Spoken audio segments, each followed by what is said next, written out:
सुखो बुद्धानुपादो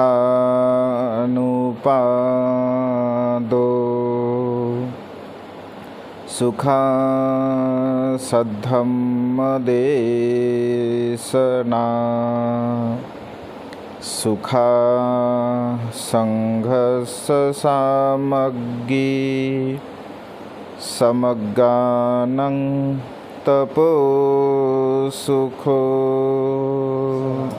विश्ववंदनीय विश्वशांतीदूत प्रज्ञाशील समाधीचे उद्गाता महान करुणावान करुणेचा सागर तथागत सम्यक संबुद्ध तथागतांचा पावन पवित्र सद्धम्म, त्या सद्धम्माचा सातत्याने प्रचार आणि प्रसार करणारा सदा पूजनीय भिक्खू संघ, बुद्ध धम्म आणि संघ या महान तीन रत्नाचे आम्हा सर्वांना माहिती करून देणारे, आम्हा सर्वांचा आधारस्तंभ भारतीय घटनेचे शिल्पकार बोधिसत्व गुणपेतांग डॉक्टर बाबासाहेब आंबेडकर यांच्या धम्मक्रांतीमध्ये संपूर्ण जीवन समर्पित करतो। आज या मंगलमय प्रसंगी रोशनीताईंच्या गर्भसंस्काराच्या निमित्ताने उपस्थित पूजनीय भिक्खू संघामध्ये पूजनीय भिक्खू करुणानंदजी स्थवीर द ग्रेट हॅपीनेस या यूट्यूब चॅनलचे संचालक, पूजनीय भिक्खू ज्ञानरक्षितजी स्थवीर ज्ञान सत्यशोधक या यूट्यूब चॅनलचे संचालक, ज्याने अत्यंत सुंदर आणि मार्मिक अशी धम्मदेशना दिली, असे पूजनीय भिक्खू एन धम्मानंदजी स्थवीर सर्च रिसर्च या यूट्यूब चॅनलचे संचालक, संपूर्ण राणे परिवार, उपरवट परिवार व सर्वच श्रद्धासंपन्न उपासक उपासिका, बालक तथा बालिकांनो, आपणा सर्वांच्या प्रती अनंत अनंत मंगलकामना, मंगलमैत्री भावना या ठिकाणी व्यक्त करतो। त्याचप्रमाणे सातत्याने प्युरिटी ऑफ माइंड या यूट्यूब चॅनलवरती धम्मदेशना श्रवण करून आपल्या जीवनामध्ये अनंत अनंत असीम असं पुण्य संपादन करणारे सर्व श्रद्धासंपन्न उपासक उपासिका यांच्याही प्रती चित्तामध्ये अनंत अनंत मंगलकामना, मंगलमैत्री भावना या ठिकाणी व्यक्त करून माझ्या देशनेस प्रारंभ करत आहे। आज या मंगलमय प्रसंगी रोशनीताई प्रशांत राणे ताईंचा गर्भसंस्कार विधी आपण संपन्न करत आहोत। गर्भसंस्काराच्या संदर्भामध्ये अनेक वेळा आपण धम्मदेशना श्रवण केल्या। सर्वच भक्तीच्या चॅनलवरती सुद्धा वेगवेगळ्या धम्मदेशना आपल्याला पाहायला मिळतात गर्भसंस्काराच्या निमित्ताने, आणि सातत्याने चारही भंतेंचे प्रवचन देशना आपण श्रवण करत असल्यामुळे आपणा सर्वांना गर्भसंस्काराच्या संदर्भामध्ये बऱ्यापैकी तसं नॉलेज आहे। तरीसुद्धा आपल्या बाळावरती चांगल्या प्रकारचे संस्कार व्हावे, आपलं बाळ अत्यंत सुसंस्कारित जन्मास यावं, त्याला आयुष्यभर सुखाने बल प्राप्त व्हावं, या दृष्टिकोनातून जे मातापित्यांचं कर्तव्य असतं, तर ते मातापित्यांचं कर्तव्य करणं अत्यंत गरजेचं आहे। खरं तर अलीकडच्या काळामध्ये हा संस्कार विधी म्हणजे केला जातो। पूर्वी जो आपला समाज आहे, तर आपल्या समाजाला धम्मसंस्कार किंवा जे संस्कार विधी करण्याची कोणत्याही प्रकारची मुभा म्हणजे नव्हती, कारण बाबासाहेबांच्या असीम आणि महान पुण्याईमुळे हे जे काही छोटे मोठे धम्माचे संस्कार आहेत, तर ते संस्कार आपण करत असतो। परंतु आजच करतो आपण असं नाही आहे, तर भगवंताच्या काळामध्ये सुद्धा अशा प्रकारचे संस्कार केले जात होते। सिद्धार्थ गौतमाच्या जन्माच्या संदर्भामध्ये आपण बघतो की महामाईला जेव्हा गर्भधारणा होत असते, तेव्हा वप्रमंगल नावाचा उत्सव ऐकले महामाया त्या ठिकाणी संपन्न करत असते। नित्यनेमाने तो जो उत्सव आहे, तर तो उत्सव त्या काळातील ज्या प्रथा असतील त्या प्रथेला अनुसरून ते संपन्न करत असतात। परंतु महामाईला जेव्हा म्हणजे गर्भधारणा होते, तर तेव्हा महामाया राजा सिद्धोदन यांना सांगते की या वेळचा जो उत्सव आहे तो अत्यंत म्हणजे चांगल्या प्रकारचा करायचा, ज्यामध्ये नाचगाणे नसेल, ज्यामध्ये मद्यसेवन नसेल किंवा कुठल्याही प्रकारे म्हणजे नेहमीप्रमाणे जो उत्सव आपण करतो तसा न करता म्हणजे एक चांगल्या प्रकारचा उत्सव आपण तो करूया, ज्यामध्ये असं म्हटलं आहे, साहित्यामध्ये उल्लेख आहे की महामाया 7 दिवसापर्यंत एक ना उपोषणशिलाचं पालन करत असते, आचरण करत असते. आणि 8व्या दिवशी जे काही सुवर्णमुद्रा असतात, असं म्हटलं आहे की 8 लाख सुवर्णमुद्रा जे गोरगरीब असतात, अनाथ असतात, असहाय्य लोक असतात, या सर्व प्रकारच्या लोकांना ती दानधर्म म्हणून करत असते. म्हणजे एक बोधिसत्वाची माता आपल्या बाळावरती संस्कार करण्यासाठी आणि सर्वसामान्य माता आपल्या बाळावरती संस्कार करण्यासाठी जे प्रयत्न करत असते, तसं ते म्हणजे जमीन आसमानचा त्यामध्ये फरक असतो, डिफरंट असतो. परंतु एक आदर्श आपल्यासमोर असते बोधिसत्वाच्या मातेचा, आणि त्यामुळे तो आदर्श आपल्या समोर ठेवून आपण एक चांगल्या प्रकारचे संस्कार आपल्या स्वतःवरती देण्याचा प्रयत्न केला पाहिजे. खरं तर म्हणजे ताईसुद्धा अत्यंत धार्मिक आहे, सरसुद्धा अत्यंत धार्मिक आहेत. दोन्ही परिवार आपण अत्यंत धार्मिक आहात. बुद्ध धम्म संघाच्या प्रती एक अनंत श्रद्धा आपल्या मनामध्ये आहे. खरं तर व्यवहारामध्ये आम्ही पाहतो, समाजामध्ये आम्ही पाहतो, वेगवेगळ्या परिवारामध्ये आम्ही जातो आणि वेगवेगळ्या परिवारामध्ये जात असल्यामुळे सर्वच प्रकारचे लोक आम्हाला म्हणजे पाहायला मिळतात. कधीकधी असं होतं की मुलीकडले परिवार खूप धार्मिक असतो, परंतु मुलाकडला परिवार मात्र तेवढा काय धार्मिक नसतो, आणि मग तो करायचा कार्यक्रम म्हणून म्हणजे केला जातो. कधीकधी असं होतं की मुलाकडचे परिवार खूप धार्मिक असतात, परंतु मुलीकडले मात्र त्या ठिकाणी धार्मिक नसतात. आणि कधीकधी असं होतं की दोन्ही परिवार धार्मिक नसतात, केवळ लोक म्हणजे करतात काहीतरी संस्कार, लोकांनी म्हणावं, लोकांनी बोलावं किंवा लोकांनी चांगलं म्हणावं म्हणूनही असे लोक म्हणजे करत असतात. आणि काही लोक मात्र म्हणजे अत्यंत धार्मिक असतात, ज्यांच्या मनामध्ये अनंत 3 रत्नांच्या प्रती म्हणजे श्रद्धा असते. खरं तर हे आपलं पुण्यकर्म आहे, हे आपलं कुशल कर्म आहे. म्हणजे परिवारातील दोनही कुळातील लोक, परिवाराचे दोन्ही कुळातील लोक समान मिळणे ही अत्यंत दुर्लभ अशी गोष्ट आहे. दोनही परिवार समान मिळणे अत्यंत दुर्लभ आहे, आणि ते एक आपलं पुण्यकर्म असतं, आपले कुशल कर्म असतात, चांगल्या प्रकारचे कर्म असतात. खरं तर संसारामध्ये जे दुःखी लोक आहेत, जे कष्टी लोक आहेत, किंवा अनेक परिवारांच्या जीवनामध्ये जे दुःख येत असतं, तर दोघंही चांगले नसल्यामुळे, ऐक ना, पती पत्नी चांगले नसल्यामुळे, किंवा सासू सासरे चांगले नसल्यामुळे, किंवा मातापिता चांगले नसल्यामुळे, म्हणजे जर अपोजिट म्हणजे विरोधाभास जर वातावरण असेल, तर विरोधाभास असणारं वातावरण जर परिवारामध्ये असेल तर तिथे सुखशांती लाभत नाही. एक म्हणजे अगदी म्हणजे माझ्या नगरातलं उदाहरण मी तुम्हाला सांगतो की अत्यंत धार्मिक असा परिवार आहे.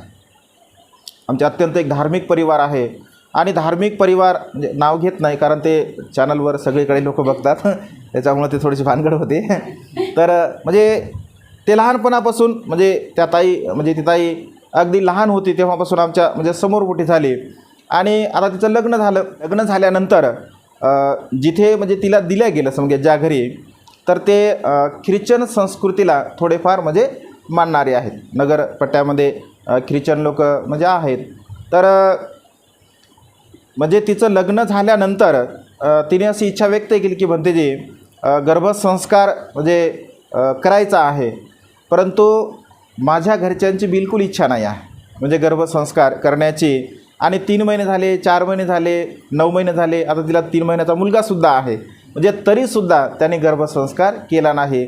हालाकी नगरामध्ये राहणारे लोक आणि अत्यंत धार्मिक असा परिवार आहे, तीसुद्धा अत्यंत धार्मिक आहे, परंतु समोरचा परिवार धार्मिक नसल्यामुळे तो संस्कार त्या ठिकाणी संपन्न झाला नाही. आणि त्यामुळे होतं काय, मुलं तर जन्मास येतात, संस्कार केला किंवा नाही केला तरीसुद्धा मुलं जन्मास येत असतात. आणि आपण संस्कार जरी केला तरीसुद्धा मुलं संस्कार केल्यानंतरसुद्धा कधीकधी असं होतं, कारण कर्माच्या संदर्भामध्ये भगवंत असे म्हणतात की वर्तमान काळातले कर्म आणि आपले पूर्वकर्म हे दोनही कर्म आपल्या सोबत असतात.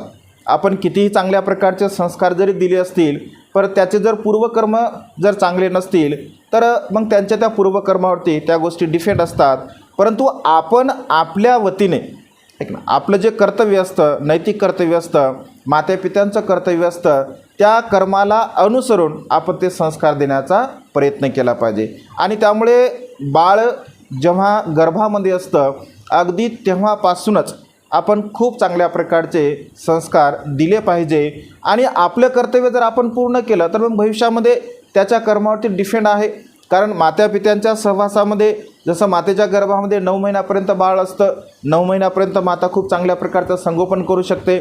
बाळ जन्मास आल्यानंतर जसं 5 वर्ष, 10 वर्ष, 15 वर्षापर्यंत त्याला आपण चांगले संस्कार देऊ शकतो. परंतु जेव्हा बाह्य वातावरणामध्ये तो जातो तर बाह्य वातावरणामध्ये गेल्यानंतर बाहेरील वातावरण जसं असतं त्याला सहवास जसा मिळतो त्या सहवासाला अनुसरून त्याच्यामध्ये बदलसुद्धा होऊ शकतो. म्हणजे चांगला व्यक्ती वाईटसुद्धा होऊ शकतो आणि वाईट व्यक्ती चांगलासुद्धा होऊ शकतो. हा संस्काराचा परिणाम असतो. आणि त्यामुळे आपली जे कर्तव्य असतात तर ते कर्तव्य आपण सदा सर्व काळ म्हणजे पूर्ण करण्याचा प्रयत्न केला पाहिजे. जसं कर्माच्या संदर्भामध्ये आपण एक छोटंसं उदाहरण बघूया बौद्ध साहित्यामधील. जसं की आपण बघतो डाकू अंगुलीमालाचं आहे की ना उदाहरण आपण नेहमी ऐकतो. डाकू अंगुलीमालाचं उदाहरण म्हणजे डाकू अंगुलीमाल सुरुवातीला अत्यंत चांगल्या प्रकारचा होता. मातापित्याने नावसुद्धा त्याचं अहिंसक ठेवलं होतं. चांगल्या प्रकारे त्याला संस्कार दिले गेले. तो अत्यंत हुशार होता, बुद्धिवान होता. परंतु गुरुच्या म्हणजे गैरसमजुतीमुळे, शंका कुशंकेमुळे त्याला शिक्षा दिल्या गेली आणि त्या ठिकाणी अहिंसकाचा हिंसक व्यक्ती बनला, डाकू अंगुलीमाल बनला. काही वर्ष तो या दुःखामध्ये त्याने जीवन जगलं.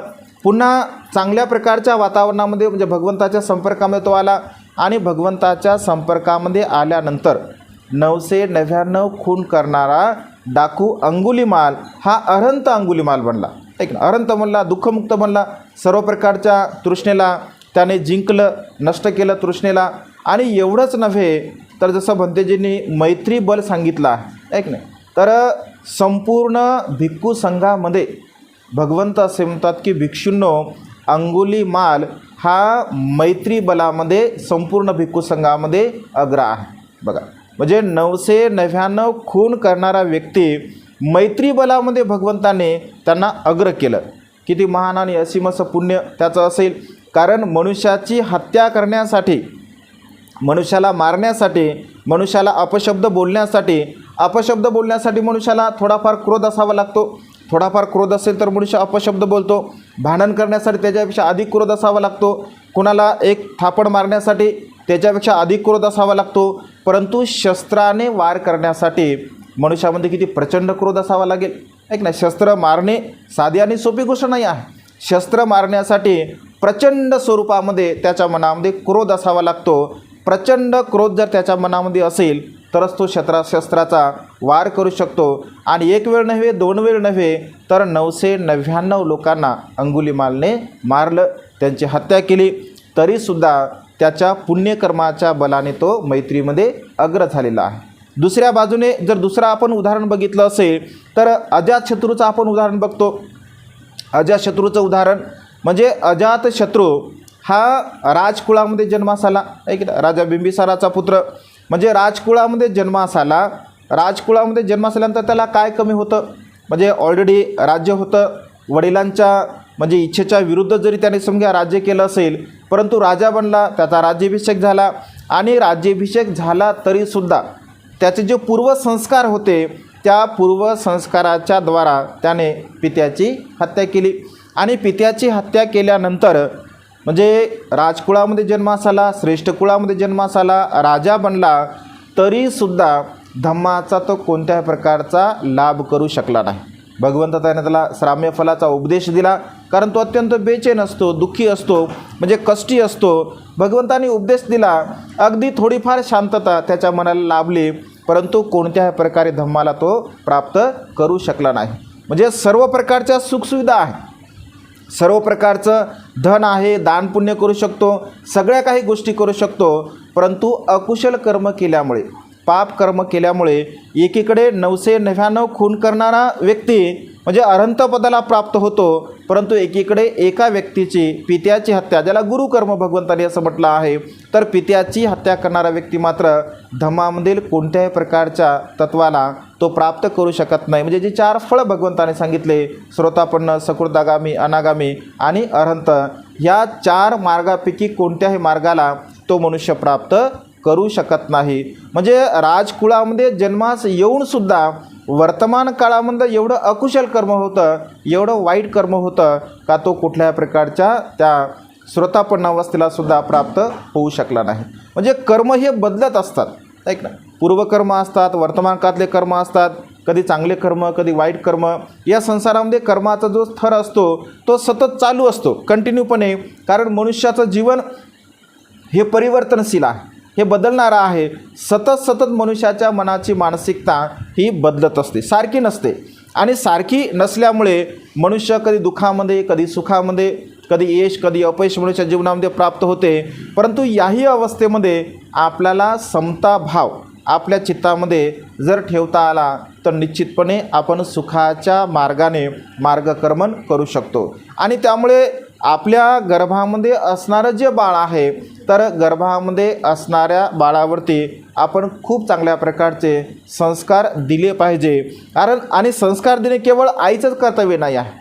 संस्कार जे आपण म्हणतो किंवा आईने संस्कार म्हणजे बाळाला गर्भामध्ये असताना संस्कार दिले पाहिजे, तर केवळ ते मातेचंच कर्तव्य नाही, तर घरामध्ये असणारा प्रत्येक सदस्य, प्रत्येक व्यक्तींचं ते कर्तव्य असतं.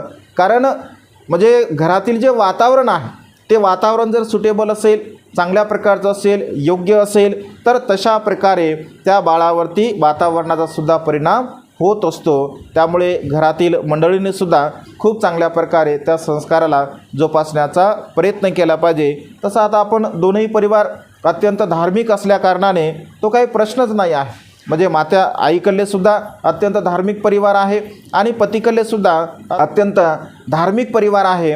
त्यामुळे बाळावर उत्पन्न होणारी जी संतती आहे तर ती खूप चांगल्या प्रकारच्या परिवारामध्ये उत्पन्न होणार आहे. कारण हे आपलं अनंत असीमस पुण्यकर्म आहे. खाली जेव्हा आम्ही आलो, बाबाची गाडी समोर होती आणि बाबांनी गाडी गेटवर लावली. गेटवर लावलेल्या म्हणजे सर आले, बाबा गाडीतून उतरले आणि गाडी पार्किंगला त्यांनी लावली. तर भंतेजी बोलताना म्हटले की बाबाला जावई देव माणूस भेटला म्हणे, देव माणूस भेटला म्हणे जावई. मग लगेच भंतेजी पुन्हा म्हटले देव माणूस ते तर आहेच म्हणे, पण मुलगीसुद्धा म्हणजे देवताच आहे म्हणे. म्हणजे जसे ते आहेत तशी मुलगीसुद्धा आहे. म्हणजे दोघंही समान गुणाचे आहे. सांगायचं होतं ना की दोघंही समान गुणाचे आहे. म्हणजे जावई तर चांगला आहेच आहे, परंतु मुलगीसुद्धा चांगल्या प्रकारची आहे. म्हणजे हे जे गुणाची तुलना होत असते. आम्ही अनेक लोकांकडे जात असतो, अनेक लोकांना आम्ही बघतो, म्हणजे आपल्या सहवासामध्ये येणारे जे लोक असतात तर ते आपल्या पुण्यकर्मामुळे असतात, आपल्या कुशल कर्मामुळे आपल्या सहवासामध्ये ते लोक येत असतात. म्हणजे पूर्वीच्या काळामध्ये लोक काय म्हणायचे की जोड्या ह्या वर बनतात, ऐक ना, जे देवाच्या घरी जोड्या बनतात. आता देव घेऊ काय आपण मानत नाही आहे, ऐक ना, जोड्या इथंच बनतात खरं तर. परंतु जे संस्कार असतात त्या संस्काराच्या द्वारा लोक एकत्र येतात. ऐक ना, एक वेळचा प्रसंग आहे. चंक्रमण सुत्तामध्ये भगवंत उपदेश करत असताना एकदा अशाच प्रकारे भगवंत बसलेले असतात आणि भिक्षू लोक चंक्रमण करत असतात. चंक्रमण करत असताना म्हणजे थोडंसं ढगाळ वातावरण असतं, जसं आता वातावरण ढगाळ आहे आणि ढगाळ वातावरण असतं, थोडं धुकं असते. तर त्या धुक्यामध्ये भिक्षू चंक्रमण करत असतात. सारीपुत्त भंते चंक्रमण करतात आणि चंक्रमण करत असताना भिक्षू भगवंत अन्य भिक्षूंना उद्देशून म्हणतात की भिक्षूंनो, तिकडे तुम्ही बघताय का, ते कोण आहेत? तर भिक्षू म्हणतात की भगवान, ते सारीपुत्त आहे. तर भगवंत असे म्हणतात की भिक्षूंनो, सारीपुत्तांच्या सोबत असणारे जे भिक्षू आहे तर त्या भिक्षूंना सारीपुत्तांनी असं म्हटलं नाही की तुम्ही माझ्यासोबत चला किंवा माझ्यासोबत तुम्ही चंक्रमण करा. भिक्षूंनो, सारीपुत्त हे प्रज्ञेमध्ये अग्र आहे आणि सारीपुत्त म्हणते प्रज्ञेमध्ये अग्र असल्याकारणाने हे सर्वच्या सर्व भिक्षू जे सारीपुत्तांसोबत आहेत तर ते मात्र प्रज्ञावान आहेत, ते बुद्धिवान आहेत, ते ज्ञानी आहेत आणि त्यांचे संस्कार समान जुळाले आहे. आणि समान संस्कार जुळाल्यामुळे सारीपुत्तांच्या सोबत सर्व हे प्रज्ञावान भिक्षू गेलेले आहेत. भिक्षूनं तुम्ही त्या पलीकडच्या भिक्षूंना बघता ते महामोगल्यान आहेत. महामोगल्यांसोबत राहणारे जे भिक्षू आहे, जसं महामोगल्यान वृद्धीमध्ये अग्र होते, तर भगवंत असे म्हणतात की महामोगल्यांसोबत राहणारे भिक्षू हे रिद्धिसिद्धीमध्ये अग्र आहे. म्हणजे त्यांच्या त्या बलामध्ये ते सुद्धा म्हणजे प्रावीण्य त्यांनी प्राप्त केलं आहे. दुसऱ्या बाजूने भगवंत इकडे आनंदाच्या सोबत काही भिक्षू असतात, तर आनंदासोबत राहणारे भिक्षूला म्हणतात की आनंद ज्याप्रमाणे बहुश्रुत आहे, अगदी तशाच प्रकारे हे भिक्षूसुद्धा बहुश्रुत आहे. त्यानंतर अनिरुद्ध भंते जे असतात, अनिरुद्ध भंतेच्या संदर्भामध्ये भगवंत असं भिक्षूंनो अनिरुद्ध हा दिव्य चक्षूमध्ये अग्र आहे. दिव्य चक्षु म्हणजे दिव्य ज्ञान ज्याला म्हटलं आहे, त्या दिव्य ज्ञानामध्ये ते अग्र आहे. अगदी त्यांच्यासोबत राहणारे भिक्षूसुद्धा दिव्य ज्ञानाला प्राप्त केलं आहेत. भिक्षूंनो तुम्ही इकडे बघता का, इकडे महाकात्यायन आहेत.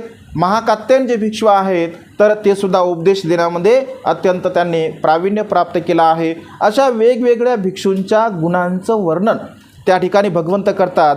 जसं उपाली आहे, उपाली विनयामध्ये अग्र होते, तर भगवंत असे म्हणतात की भिक्षूंनो ते भिक्षूसुद्धा विनयाला मानणारे आहेत, विनयाला अग्रस्थान देणारे आहेत. आणि एका बाजूला देवदत्त असतो, तर भगवंत असे म्हणतात की भिक्षूंनो तुम्ही बघता का, तो देवदत्त आहे आणि देवदत्त हा पापेच्छा आहे, हा दुराचारी आहे, हा वाईट आहे. म्हणजे अकुशल विचाराने तो भरलेला आहे आणि त्याच्यासोबत राहणारे भिक्षूसुद्धा तशाच प्रकारच्या विचाराने ग्रस्त आहे.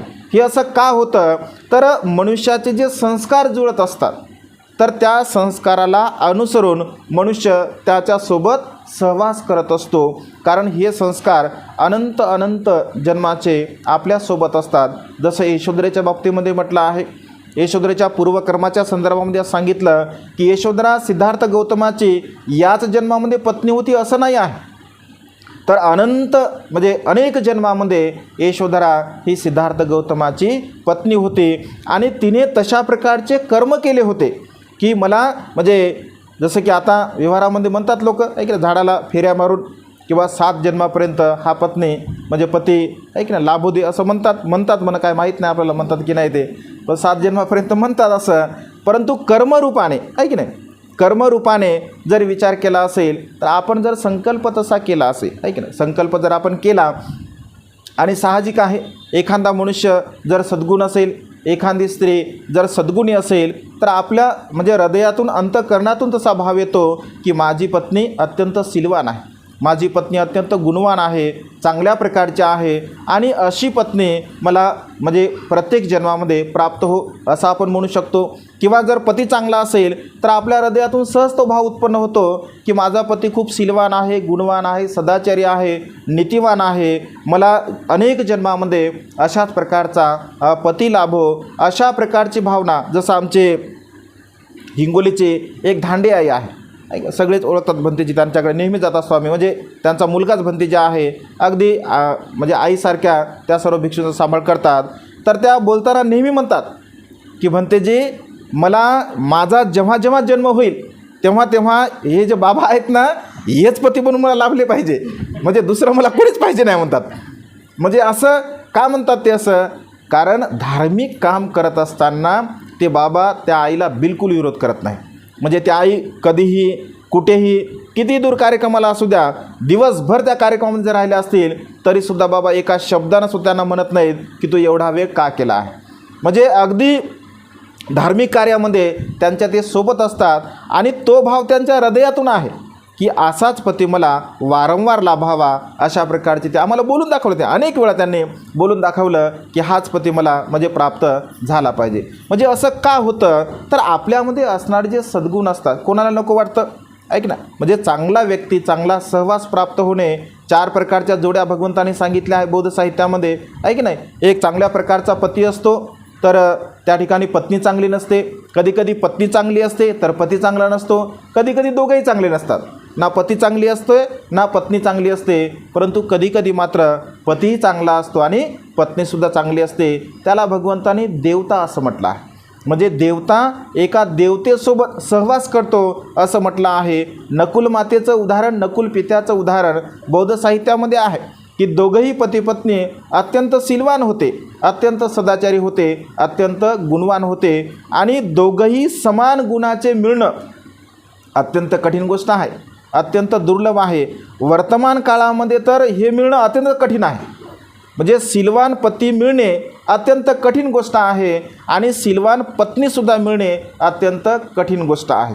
म्हणजे व्यवहारामध्ये आम्ही बघतो तर अनेक प्रकारच्या घरामध्ये वाद असतात, विवाद असतात, भांडण असतात, तंटे असतात आणि अशाच प्रकारचे अनैतिक जे काही वातावरण आहे त्या अनैतिक वातावरणाला अनुसरून अनेक घराच्या घर बघा उद्ध्वस्त झालेले आहे. अनेक घरामध्ये वाद होतात, विवाद होतात, भांडण होतात, तंटे होतात. का? कारण समान विचाराचे नसतात आणि समान विचाराचे नसल्यामुळे नेहमी मात्र वादविवाद असल्यामुळे ते सुखपूर्वक जीवन जगू शकत नाही. त्यामुळे समान रूपाने तीन रत्नांच्या प्रती आपण श्रद्धा ठेवली पाहिजे. जसं दोघांची समान रूपाने, दोनही परिवाराची समान रूपाने तीन रत्नावरती श्रद्धा आहे. शील पालन करत असताना समान रूपाने आपण शील पालन केलं पाहिजे. पत्नी जर उपोषशीलाचं पालन करत असेल तर पतीने सुद्धा उपोषशीलाचं पालन केलं पाहिजे. जर पती शीलाचं पालन करते, पत्नी दान करत आहे तर पतीने सुद्धा त्या दानाचं अनुमोदन केलं पाहिजे. म्हणजे आपण शील पालन करत असेल तर समान शील पालन करावं, दान आपण करत असेल तर समान आपण दान पुण्य करावं आणि आपण भावना करत असेल तर समान भावना करावी. जसं आम्ही नेहमी उदाहरण देतो की रोशनीताई त्या आपल्या म्हणजे सहारेताई त्यासुद्धा ते दोघंही पती पत्नी अत्यंत चांगले आहे.